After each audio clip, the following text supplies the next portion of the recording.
Joined by Dereham Town Assistant Manager Ollie Willis for our post-match chat today. Ollie, where do we start? 3-0 down, finished 3-3. Before we talk penalties and goals, Gus sent off. 1-0 down, a penalty shout that was waved off. You must have thought you had your work cut out. Yeah, firstly, what a game of football. And I thoroughly hope everyone who attended the game today enjoyed it as much as we did. And I'm sure when I get home this evening, and relax a little bit more than I am now, it'll feel like a win, because 3-0 down against a very, very good side who are going to be up there at the end of the season.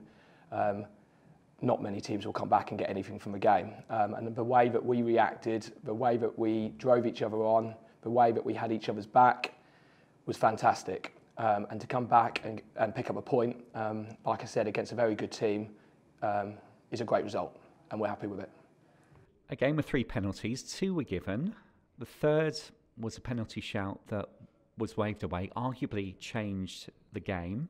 Could have been a potential sending off as well. We've had a look back at it, and I bet you wish you had VAR on the touchline as well, judging by the fact that it looked like a penalty. Yeah, you're right. I do wish I had VAR, and I've got to be so careful what I say, but it didn't need VAR. It's one of the most obvious penalty decisions that I've been involved with, and I've been involved in football for a very long time. It's just a blatant penalty, and it changes the whole game. We get a penalty, make it 1-1. Emphasis is then on us to drive forward. Also, I think the rules are now that the lad didn't try to play the ball and therefore would be sent off as last man. So it has a massive, massive impact on the result of the game. And actually, they got away with it, because we'll come back and we've got a result and everyone's happy. But it's just not good enough. It's just not good enough. It's not a hard one to make. 3-0 down at half-time. That second half team talk must have been a difficult one. What did you say to them? We spoke to the boys about believing we could still get back into the game, because I honestly felt that today. Even when it went to 3-0, we were still so dangerous going forward. And I thought we played well on their weaknesses. They didn't have many, but I thought we really attacked where they weren't as strong in their team.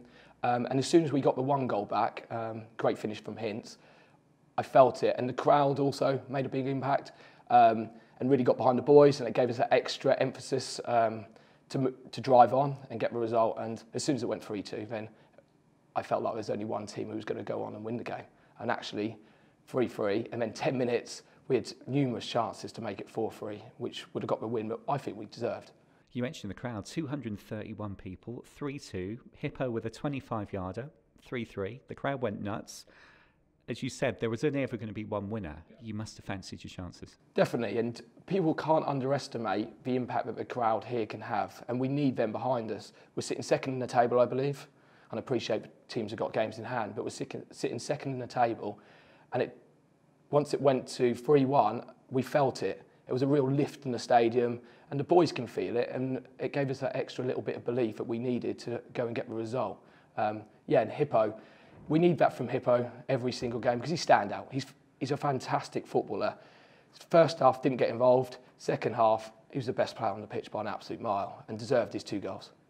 Second in the league, Grays lost. They're up there as well. Romford next week, away from home, another trip down to Essex. They lost 3-0 today as well. You must fancy your chances next week. We've had a really, really tough run of games, and we set ourselves a target, and we've actually achieved the target that we set ourselves, moving into the last 5 games. And we've now got the next few games where hopefully we can go and get some points on the board and maintain the position in the league that we are, because as everyone knows, our target is to be around the playoffs. If we do that, we've had a fantastic season. So we'll go to Romford, which will be a tough game. It's a hard place to go. And try and get the win, and then Coggeshall the following Saturday the same. 3-0 down, finished 3-3. Well done, Ollie.